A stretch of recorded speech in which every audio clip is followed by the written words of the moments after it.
Ito po yung isang patunay na kahit po ang itsura ng inyong substrate or fruiting bag ay parang wala ng pag-asa. Kita po ninyo masyado ng brown na brown at halos wala kang makitang may psyllium.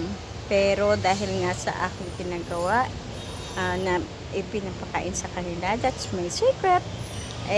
Ayan, nabuhay po ulit, nagkaroon po ng pinheads. Napakadami, grabe. Yan po. Kaya wag po mawala ng pag-asa kapag po nakita ninyo ang inyong mga fruiting bag na ganito ang itsura. Yan na halos kala mo wala ng pag-asa at ganyan na.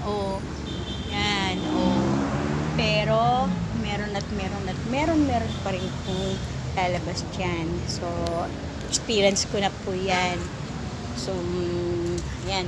Ito, nakakaanip pa lang po ng isa nito.